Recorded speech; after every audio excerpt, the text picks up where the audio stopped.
Hello there. Welcome back to Empathetic Educators. I'm your host, Naomi Toland, and we are back with season 4 today of Empathetic Educators. Keep your key, starting off with season 4. And I'm just really happy to be back here. We had a lockdown in New Zealand, so it's kind of made a bit of a season 4 and season 3 ended up in the same week. But that's okay. That's okay. That happens. That's what happens with lives, and that's what happens with all these things. So really excited to be transitioning from the themes of accountability and challenge into the themes of systems. And let's get our show on the road.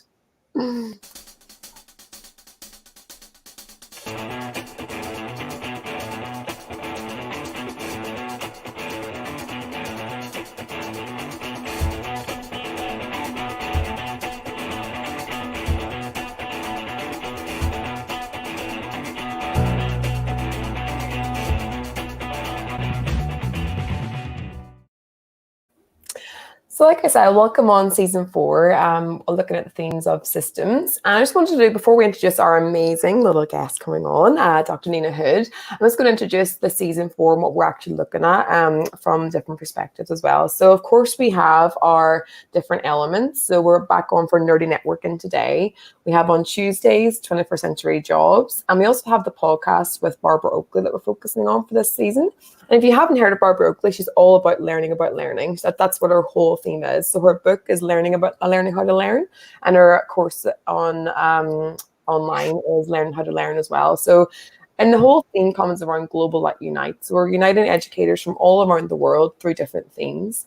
And so systems this season will include looking at curriculums, what systems are in place to actually support schools to flourish, and for our children to flourish and teachers to flourish. What does that mean for culture? What systems are in place to promote positive culture, to promote relationships across the culture of schools? What systems are in place to promote cognition? So what systems do we need to know about our bodies and inside of our bodies, and understanding each other and understanding the learners in front of us? And what systems can we promote creativity with as well? So curriculum and creativity going together. And that really ties in with our guest today, because we're looking at the idea of knowledge and skills, curriculum and creativity, weaving those projects together. So I'll stop talking now and I'll get our fantastic guest on the show. We have Nina Hood. Welcome. Thanks for having me. It's great to be with you. So excited to have you on the show. And just before you introduce yourself, I just want to say thank you so much for the Education Hub, because we got involved with each other maybe 3 years ago, I think, whenever I was living back in New Zealand. And I was just amazed by how your whole approach of trying to bring education and this in the classroom and practice, and then bringing it together with the research as well. So I just love what you do. So maybe give a little introduction to yourself and let us know a bit more about you. Yeah, sure. So I started my career as a secondary school teacher in New Zealand, and then decided to do a master's, which then morphed into a PhD. And I then briefly at the end of my PhD dabbled in academia, full-time academia, and realized very quickly that was not going to be the thing that sustained me. And all the while that I'd been teaching and also doing my PhD and as an academic, I'd been fascinated in what I perceived as the gap between research and practice in education. Nothing new in that. People have been talking about it for decades. But I decided that I wanted to try and do something to actually start to bridge that gap and see how we could bring both sides closer together. And so that's how the Education Hub was born. So the Education Hub is a New Zealand-based charity which has a mission to bridge the gap between research and practice in education. And a lot of our work is focused on what you could broadly call knowledge translation. So taking the research on topics that matter to teachers from early childhood through to secondary school, and turning it into resources that are hopefully easy to read, accessible, and also have a practical dimension to them. I think what I love about what you do is what I'm really passionate about is being a teacher, but also being a learner as well. And making learning fun, so making PD fun, making teachers want to learn. We were just talking about before the fact that you've seen a really big uptake in your content whenever it's actually going into lockdown. So teachers, whenever they have the time, whenever they have the opportunity to actually take on things and research things, they're really grabbing at it and seeing what they can learn to bring into the classroom. And I love the way you practically, I was part of one of your professional learning groups with teachers from all across across Auckland, and we were learning together, talking together, and those opportunities to actually have conversations so we can make children's lives better and our lives better.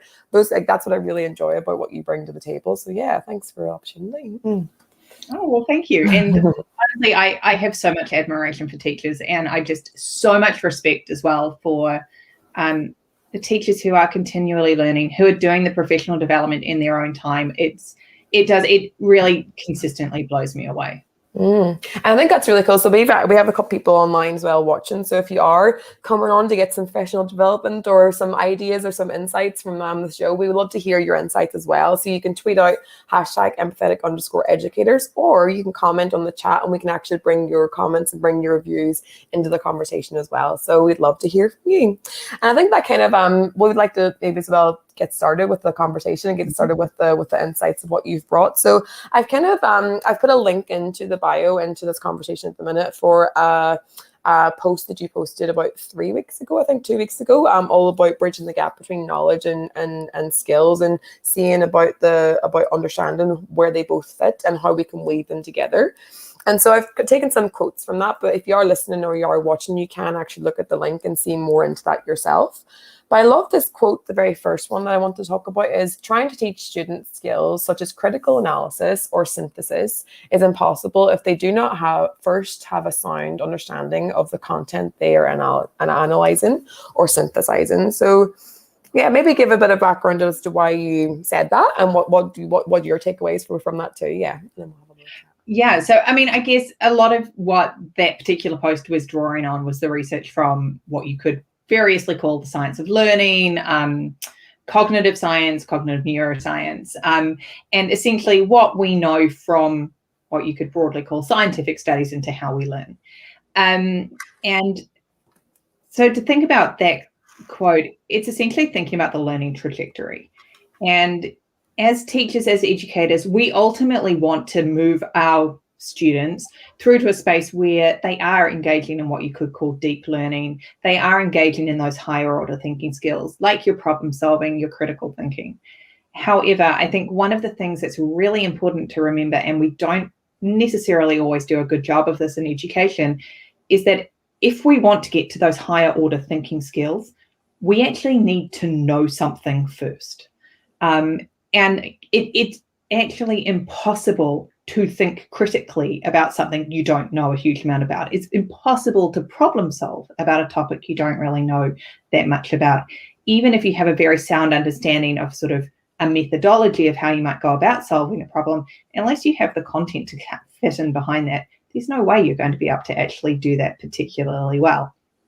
And we know that if you think about the learning trajectory and how we learn, we need to build up a core of content, facts, whatever you want to call it, initially, and we need to understand those, and they need to be, it's not just the understanding, they actually need to be part of our long-term memory. So it's all to do with how our memory actually functions and works, and that we need to have a solid foundation of content stored within our long-term memory that we can then go back and access when we're wanting to get into those higher order thinking skills. I think it's really been a big part of the conversations I've been having with teachers all across the world, is like, it's an and, not an either or. And I think sometimes I've heard conversations where it's, oh, we don't teach content, we teach capabilities, or it's not about content anymore. 21st century skills are really important. And I think that's why I really took away from your conversation, and what really linked to what I'm looking at the minute is it has to be an and, because if you ask learners to think about something, then it's like, what you have to bring your prior knowledge to what you already know, and then build upon the prior knowledge. And I think like that's so important to have that the knowledge. Knowledge is power. We know all these things, and it's not that it's only knowledge or it's only capabilities. It's actually about that knowledge getting built upon, those capabilities getting built upon. But if you don't have those solid foundations, going back to the seasons of systems, those systems are so important, like you say, for our brain to build on, for our speaking to build on. Yeah, so I think it's a great it's really important to actually understand it. Yeah, it is. And I think you make a really interesting point about where different education systems are at in terms of sort of what they're prioritizing and within their curriculum. And if you take the New Zealand example, which is just the one that I know best, people talk about the two ends of the curriculum. So you've got the front end of the curriculum, which is broadly focused on skills and competencies.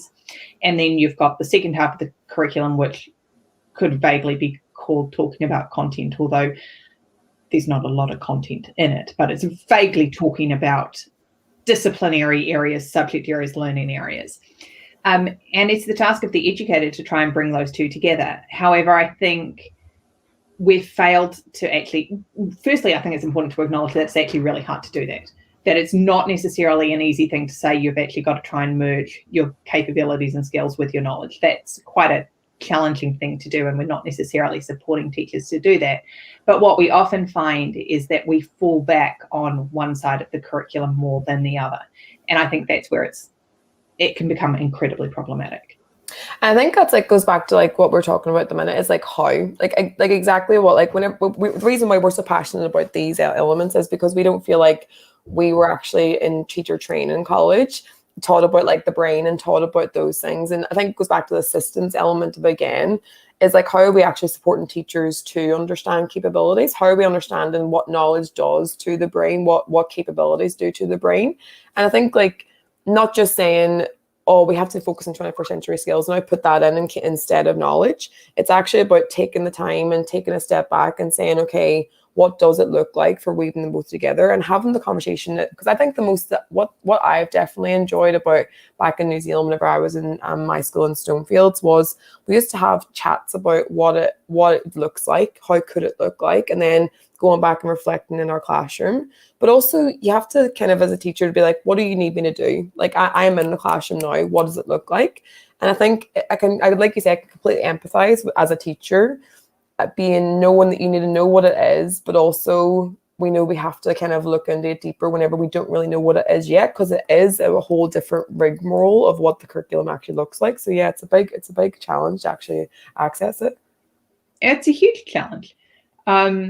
And what we're asking teachers to do on a daily basis is colossal. And it's phenomenal that teachers are able to do that, because there are so many different parts that they need to be thinking about. And, it's from, well, how do you actually design a really effective curriculum? How do you then match the pedagogy that you're using to that particular curriculum and to the learning objectives on an individual day? And then when you've got a classroom of 30 children in front of you, each of whom comes with very different backgrounds, very different experiences, and critically very different levels of prior knowledge about any particular topic, how do you then teach them to them all? I mean, it's incredibly challenging, and yet that is what we're asking teachers to do every single day. I think it just ties in exactly, because Keisha, at the minute we have Keisha involved on the chat as well, coming in, and she says exactly the same thing. Is I agree with the premise, but it's also so difficult to get students equitable access to content mastery. So exactly what you say, they all come from different spaces, they all come from different understandings, and it's hard to accept that the knowledge gap impacts skills development. And I think that's so true. Is it's both. It's hard to understand. Yeah, it is both. But I think that knowledge gap, for me, I think that's the part that we don't talk enough about within education. At least in particular contexts and particular circles. And it's something that really concerns me, just because of the importance of knowledge and that importance of knowledge for skill development. And if we are not actively thinking about and prioritizing knowledge in addition to skills, we are destroying essentially the future of children. Because I think a fundamental element of what we need to be doing in schools is imparting knowledge that children don't necessarily have access to outside of schools. And that's not to denigrate the knowledge that they bring with them. That's not to say that culture isn't important. It's not to say that all of that other knowledge and so on that people bring isn't important. It is critically important. But there's something else that schools are able to add as well. I think going back, because Keisha's obviously, she's been on the show before, and we've had a big chat about how different learners have different passions, and different learners have different strengths, and different learners have different ideas. So some learners, for example, when I picture knowledge, sometimes it's only literacy or numeracy. And it's like those foundational knowledge parts. And for me, this is just me trying to like put all these pieces together as a teacher in the classroom and thinking about my learners. And I would never want someone to say, like, if someone listened to this conversation and saying these people are saying it has to be knowledge and they have to know this, they have to know that. It's more like we want to make sure that we're actually telling the learners and helping the learners understand the knowledge that will help them go to the next step, whatever that is. And I think sometimes whenever, the reason why I really liked your comment and your quote about I think we'll put up this one as well about the, because it really ties in what we're talking about. However, knowledge and skills are not dichotomous, rather they're two sides of the same coin. And I think that really ties into what we're saying at the minute. Why I wanted to talk about this with you is it's the and, but also it's the what knowledge is important. So in the previous times in school, even whenever I was growing up, it was you had to know these timetables and like learn timetables and then you'll be fine. Learn your spellings and then you'll be fine. And I think like it's what our view of knowledge actually means. And I think that's a big conversation to be having as well. So we're not talking past each other about what actually knowledge is. And I personally don't have the answer for that yet, but I'm really, really interested in trying to have more of these type of conversations to understand that. So I mean, I completely agree that one of our greatest challenges when we're thinking about curriculum essentially is the question of it's what knowledge, who gets to decide that knowledge, and how does that knowledge then get presented? And I don't have necessarily a clear answer on any of those questions, and I think it's hugely contested.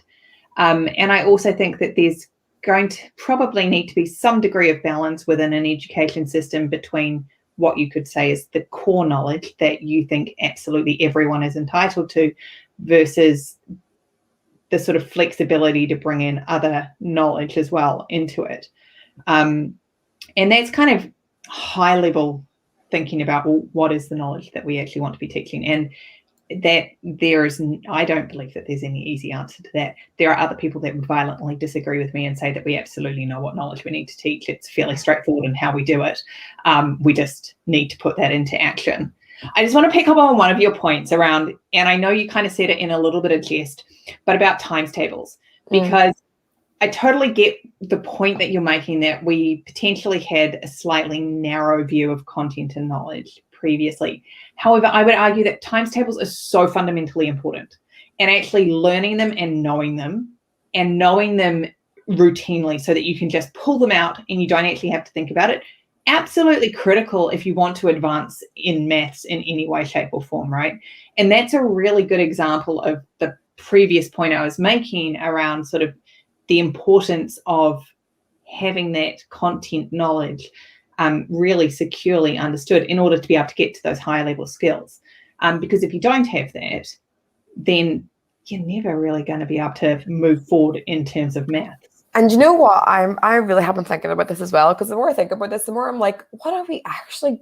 How are we meant to do it as teachers? Like as a teacher, I'm like, what am I actually meant? Like, how am I meant to teach all these kids? Because I'm under the view of every kid can do, like, we can support all the kids to be what they need to be if we actually are open to it. But at the same time, if we can support all these kids to be anything they want to be and what they can be and bring their strength into it, as a teacher, I'm meant to understand all those different understandings and all those different things. So going back to what way school used to be, it was so much easier as a teacher to say, okay, we know our times tables, we know our spellings, that'll help us go on to education and that'll help us go on to our tests. So as a teacher, even to me, it's like, it's so big to think about, because like you say, times tables are important if you want to go on in the maths element. But it's also important, like maths, but like in shops, because I've actually been thinking about what am I doing with my math at the minute. That's actually really good to think about this. So I'm thinking about, they need to do the times tables, but how can they do it with capabilities? So I'm setting up like little spaces where they're recording themselves with times tables. They're also like testing each other with times tables. They're like doing different things. Then they're going to a shop and they're applying that within like their little, so they have little workstations. And so they're going to a shop and they're trying to use their times table because they have to like add up the different things and like time and work it out. So within that, even though I know they're learning their times tables, but it's not that I'm only focusing on times tables within our math session. And I think that's the and of what we're talking about, is because I agree that like there is a maths progression, but what if you're never ever going to be in a maths field? But what if you are? Do you know, like that's the thing is like what if you're not? What if you are? And like it's and I think so. So many things to unpack. That's why I like love this conversation. I'm like going to do a couple of little bits. So one, I think that point about the application of the knowledge into sort of a real life context. So your example of utilizing times tables in a shop context, the research would totally back you up that that's one of the things that's really going to help solidify your knowledge. So once you're sort of starting to develop your knowledge, actually how you then combine that with skills, how you then could combine that with real world problems, real world experiences is a really strong way of actually solidifying that knowledge and making it meaningful to the learner. And I think that idea of making it meaningful is really important. I would also argue that you can make most knowledge meaningful to learners as long as you're enthusiastic about it and you as the teacher are actually if you're showing a love for it and showing your enthusiasm for it, then that's infectious and that actually makes your students think that. There was something else you said and it's completely gone out of my mind and it was going to go off on another tangent, but it was going to be really interesting. And I can't remember what it was. Have a little think, because I think like Akeisha as well, like she's like, my brain's on fire, because it was mine. Like even this, I'm like, it's the end of my school day and my brain's like, oh my gosh, like I'm thinking about all this stuff. It's such an important conversation because it is like, it's kind of curriculum, clothes in background, life and cultural knowledge.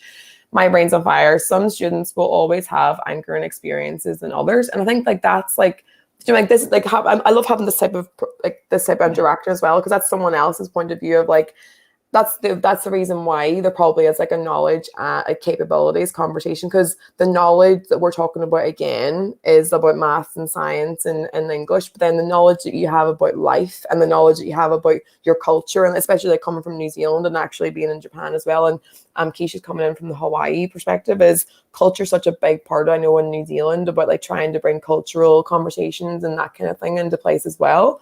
So it's like you're actually trying to meet, again, going back to meeting people where they are, but it's actually like, what are we meeting them with whenever we're coming to the table as well? Like what are teachers coming with knowledge and capabilities and understanding that space as well? Because I think like what she just said, about what Keisha just said about can curriculum close gaps in background, life and cultural knowledge? What's your response in that space? So I think anyone in education has to be somewhat of an idealist. So my view is I really hope that it can.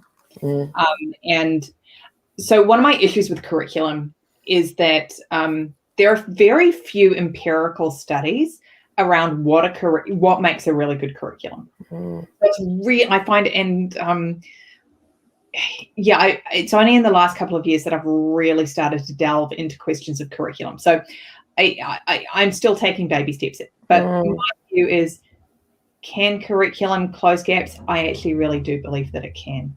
I don't believe that it's going to do everything. It's not there's no silver bullet in education,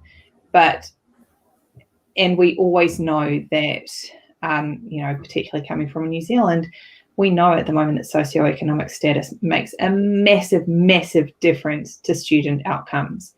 However, if I had to bet on one area within education, I would bet on curriculum. And I would bet on inserting far more knowledge into a curriculum as being something that is going to substantially influence outcomes for students. I love it. Do you know what we're going to do? We're going to put a little pause. And I think the breathing part, exactly going into what we were talking about at the very start. My brain's on fire thinking about those things, and all a part of this nerdy neuroscience, nerdy networking. It's all about whenever you are in like in a thing and you're like having a focused mode. Barbara Oakley's talked about this in the upcoming episodes about how we have to put our brain into diffuse mode as well, and think about like how we can focus on things, but then go off and have a little reflecting time, have a little breath. So I think that's a perfect time to bring on Erica Sandstrom. We've been collaborating as well. She's amazing. She's got these breathing bubbles that she's doing with learners, and she's trying to bring digital and physical together. So she's created a little breathing bubble and a little space for us to actually have a bit of reflecting time during the session. So if you're watching live and your brain's on fire, like Keisha says, then let's have a little bit of a reflection. Let's have a little bit of a space just for a little minute, and just breathing in and breathing out as the bubble goes in and open and close. So yeah.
I was going along with it, and I think that definitely helped me be like, it's such an exciting space. But also we were Erica was actually on last space, and we were saying about how we were actually getting up and up in our conversation, and then it's good to bring yourself back down again and think about like what you're actually talking about, and just have a little bit of reflection space as well. So if anyone is listening and want to find out about that, you can do #MyBreathingBubble, Eric Sandstrom, or at Green Screen Gal. She's got amazing things going on over there with that space. So yeah, I think, but that ties in exactly to why, even we're talking about now, we have the knowledge of it and why the capabilities are important too. So I felt it there now that I needed a bit of space, and hopefully like it, it's having the knowledge to know yourself too. So like those, it's just, there's so much that's important to it. It's like, that's like why I'm really excited about these conversations, because sometimes it's about curriculum, which is actually going back to the idea of what this season is. It's like our curriculum is important, and the creativity is important, and the cognition is important, but it's where do they all fit? And like you say, I don't think there's a lot of like understanding of what a good curriculum actually is. So I know we've like looked at, a lot of people look at Finland curriculum and look at what they're doing over there and look at how they're exploring and things like that. And I think that's probably, I've looked into that as well and seen what they're doing over in Finland. I actually love what New Zealand's doing with the capabilities and the content of both of them. But it's actually like, what does that mean? I think for me, like even coming into like New Zealand, and I think as teachers, we have so much that we have to focus on and so much that we have to just get on with. Sometimes, like we said before, the time to actually take a step back and say, what are we doing? What does this look like? It's just such an important question, but it's the time to actually go deep. Because even us at the minute, we're looking into it, but I don't have a personal answer to the exact thing that's happening. So yeah.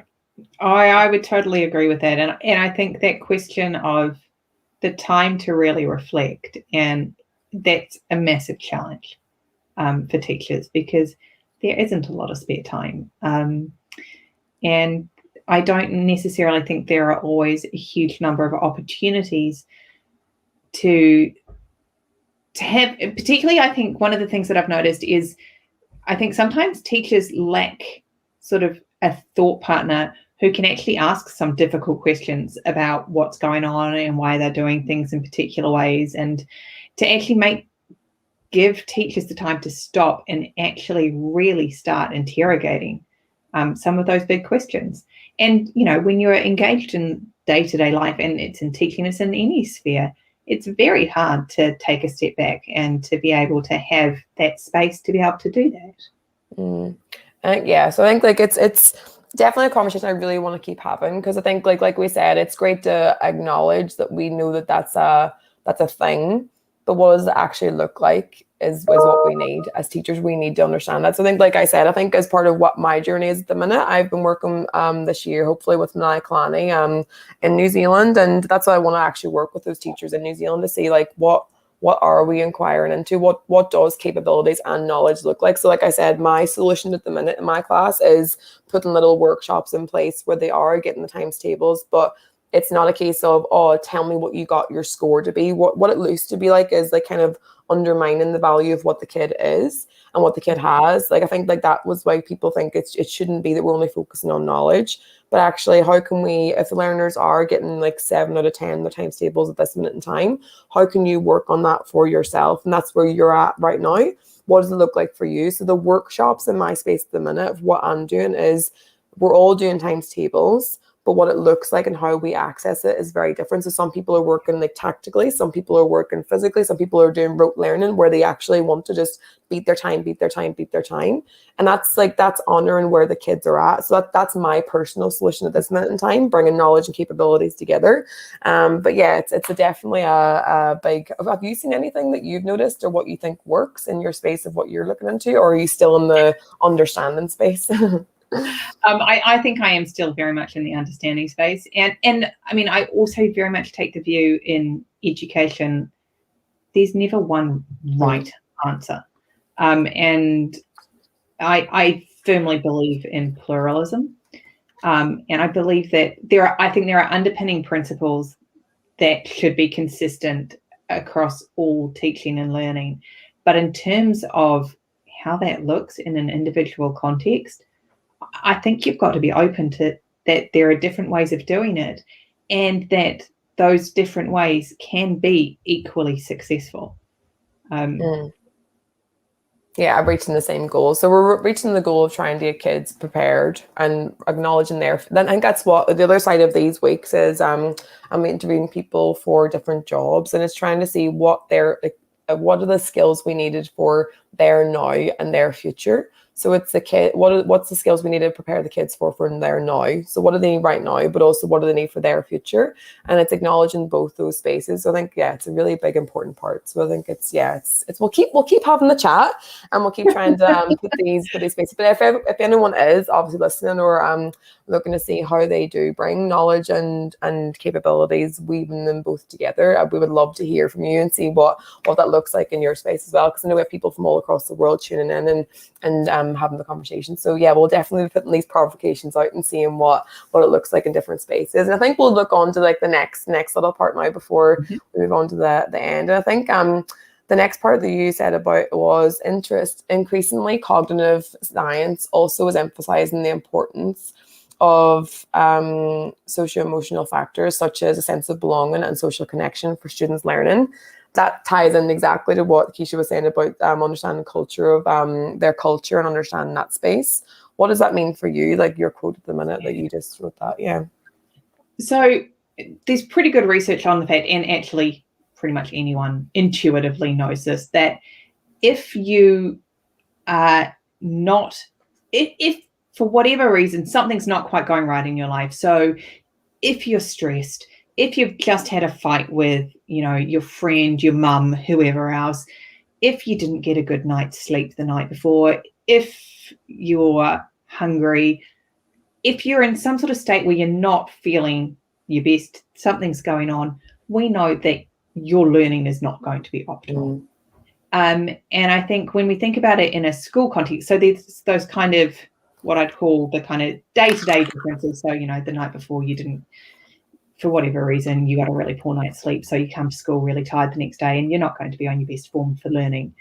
But then there are kind of the bigger, broader issues, and that's where this idea of sense of belonging, school culture become really important. And if a child is at a school where they do not feel like they are accepted for who they are, they're also absolutely not going to be in a state that's fit for learning. So and the science is pretty clear on that our sort of socio-emotional well-being does play a big role in our ability to learn.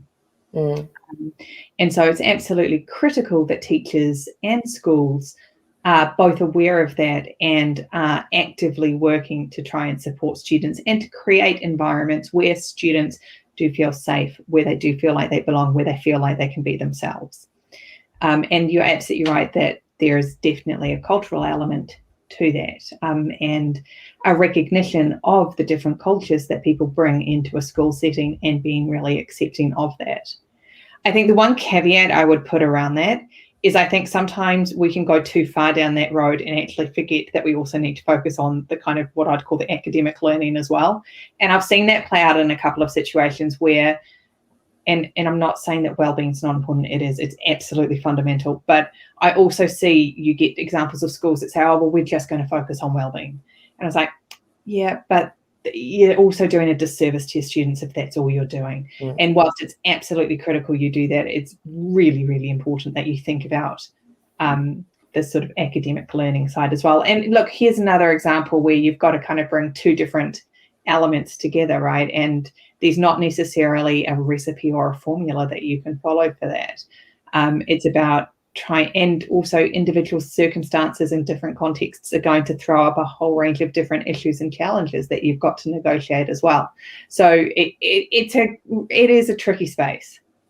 But I think it goes back to like the point which I really like from the whole space is, however, knowledge and skills are not dichotomous, rather the two sides of the same coin. I think it goes back to like the skills part, which I envision towards what you're talking about is like the well-being side of it. It's if you go too far one way, that's whenever it becomes that it's not the too far one way side. It's like we have to value all those spaces. And like I said, that's where it goes really tricky of like leadership trying to understand what the school needs to do. Children, like teachers, understand what they need to put in place. I think for me, where I see what going back to the practical side of it in the classroom, like whatever at the minute I have a full class of EAL learners or bilingual learners, and so they're all learning English alongside the IB curriculum. So I've been trying to weave, and exactly going back to that, knowledge is power for me, is they have to understand how to be able to comprehend the comprehension skills of something, as well as being able to be open-minded and all those practical learner profile parts of the IB curriculum as well. So it's, if you only do IB, then the learners who are learning English, trying to access the IB curriculum, it's the and approach of what do they both look like. And like you said before, it's like, how can we teach and the knowledge through an inquiry process? How can we teach the knowledge through the space where you're, like I said, the workshops, putting workshops up. So I'm seeing my learners learn their English and learn their spaces that they need to comprehend, but it's through them exploring comic books and then creating their own little creativity part as well. So they've got little workshops where they can, and they're intentionally working with me on their spellings and their punctuation, but I'm helping them along the way while they're exploring it too. So that's my current solution to what I'm currently doing, is how can we bring the inquiry process alongside the literacy, and then they both weave together in that space. I think, yeah, it's how do we bring, and then that's then meeting them where they're at, so that then looks after the well-being of the learners, and that's like the whole thing weaving together to actually work all of it in. But it's hard. It's like, even yeah. And I mean, at the end of the day, what it all comes down to is knowing your students. Mm-hmm. And whilst on one level that seems, one basic, of course, teachers should know their students. It's unbelievably challenging to do, because you need to know them across different spheres and different aspects of your life. You need to know them in relation to, well, what's normal for them on any given day, and, is something going on for them in that particular context. And then when you're faced with, if you're a primary school teacher, you might have 30 children that you're regularly engaging with. If you're a secondary school teacher, you could have 5 times that number of students that you're regularly engaging with. So the challenge of then being able to say, I actually really know each of my students, is immense. I think it goes like, I knew, right? I knew this topic of systems, this like theme of systems for season 4, I knew it was going to be a challenging one. I knew, like, even as having this conversation now, it's like there's going to be so many people listening from all different perspectives, and I knew that this one was going to be the most perspectives, because I think like the other themes were growth and relationships and accountability and challenge. And even though they're personal, like all of us know what it's like to go through challenges. All of us know what it's like to go through accountability and like have all those spaces. But what we're just talking about at the minute, curriculum, it's personal to the school that you're actually working in. It's personal to the class that you're actually working with. Systems of the body that we're actually dealing with. It's personal to the people who are actually going through it, looking at well-being and all those different things. So it's how can we have a common understanding of what curriculum looks like whenever we're trying to do it in all different schools and all different spaces in all different countries. Like it's like you said, you were looking into different across the world. That's what I really like about having taught in London and having taught in New Zealand, having taught in Japan. There is commonalities between what the foundations of what human beings need, but also it's how can you tailor it to different spaces that you're actually in as well. So I think I just before we wrap things up as well. So it's good. I know it's a great conversation, because I think we don't have that exact sweet spot yet of what we're actually understanding towards all to be. But I think that's what I love about like the cognitive neuroscience part of it. So like we have this book at the minute, I'll just show it's going to be big part of like this whole thing. So it's all about cognitive neuroscience, the biology of the mind. And I'm hoping to have Richard Ivory, who's one of the co-authors in it.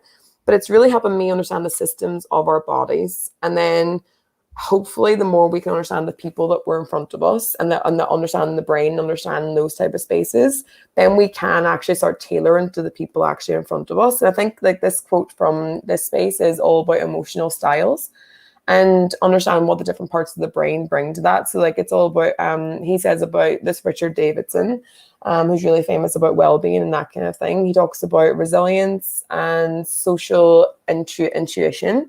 And it's about how you respond to all different settings.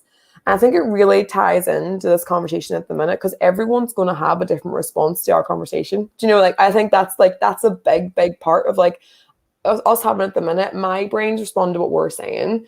and everyone who might be listening is going to respond in different ways. And I think like even just looking at these different types of how people respond, the resilience to actually have this conversation and see what we can do coming together. Maybe people might come from different points of view, but how can we actually grow resilience in ourselves to keep having these conversations, to understand what's going on? Attention, like your ability to focus attention and screen out emotional distractions. So for example, like we had different things, even like within our conversation at the minute, us two having conversations about you're coming from this kind of angle, I'm coming from this angle, and understanding like our emotions might flare up in that space, but how can we understand that and keep on growing together in the space as well? And self-awareness and outlook, both of those mindsets to be able to actually grow together. So I love this book. It's really making me think about how meeting people where they're at and actually understanding it, and then we can have more conversations about what curriculum looks like too, because it's so important to have these understandings from what we're actually working on. So yeah. So I think any little last takeaways from because I think it goes back to what you're saying about the emotional side of it and the knowledge is power side of it. But yeah, any takeaways from what you're talking about the minute too? Oh, well, that's a big question because you covered quite a lot of territory. And I think in what 30 minutes. And I think part of it is the questions that you're asking at the moment. There are no easy answers to them, and there's not necessarily right or wrong answers to them. So we've got to live with at least some degree of ambiguity and some degree of difference in our opinions. I think for me, one of the things that at times distresses me about education and that I find personally really difficult to deal with is that I find we often talk past each other within education, and that we come from particular viewpoints, particular perspectives, which is fine. That's always going to happen no matter what topic we're talking about. But we actually often struggle to actually really engage with each other and with the key ideas that different people are bringing up, and that does trouble me, because I don't believe that we can ever really move forward in education unless we can start to really grapple with and debate the ideas and the underpinning concepts that are essentially structuring our education system. And so we just seem to increasingly live in a very polarized world. And to be fair, the polarization goes way beyond education. We're seeing it in all spheres of life. But I do think that we need to get better at finding a way to talk to one another, to be able to engage with people or groups of people that have different points of view to what we do, to try and understand where they're coming from, and also for them to try and understand where we're coming from. And it's not going to be easy.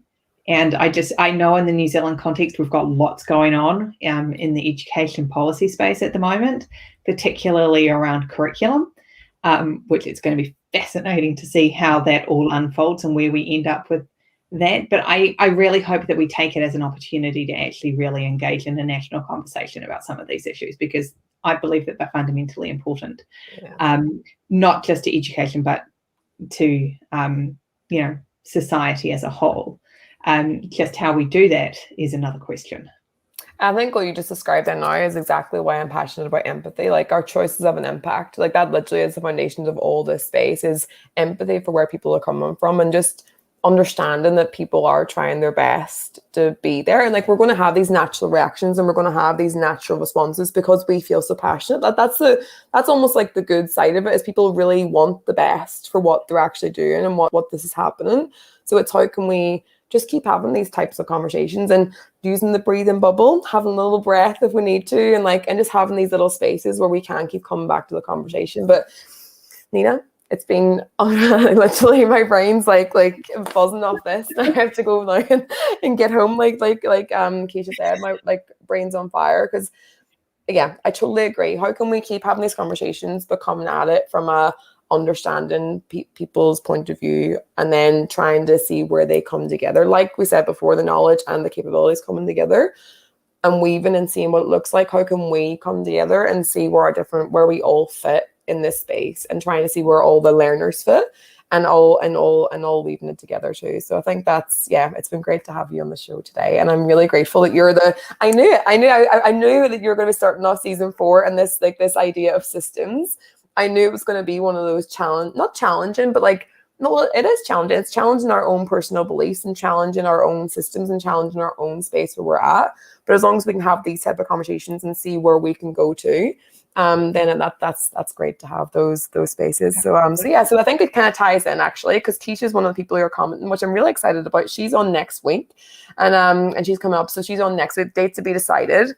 But it'll be really cool to have her reflections, and she's really in Hawaii at the minute, focusing on with English learners, bilingual, and she has all these amazing things to do with well-being. But also I know that she's really excited about talking about how our systems of our body work, but also the systems of how we can support learners and meet learners where they are. So the fact she's part of this conversation at the minute, I'm really excited to see how we can join together. And she's in Hawaii, you're in New Zealand, I'm in Tokyo. So the more we can keep having these global conversations about what it works like in different places, I'm really excited to have that. So if you've listened to this conversation, and if you have takeaways, and if you have anything that you want to add into the conversation, we'd love to hear from you. Like we had, Nina is on. Do you want to let people know where they can find you if you want to have a chat, if they want to talk to you? Yeah, sure. So best place to find me is on the Education Hub, which very easy, just theeducationhub.org.nz. And yeah, very happy to follow up with anyone and to engage in robust conversation and debate around these ideas and issues as well. Great. And I think your little Twitter as well. So at hood_Nina. It's been here the whole time too. And I'm obviously at Naomi_Toland, and we're at #empathetic_educators. But the whole thing is, remember, our choices have an impact. How can we have positive impacts in the world? So thank you for joining our conversation, and we will see you later. Bye, Nina. I'm excited to keep chatting. Thanks so much for having me. Bye.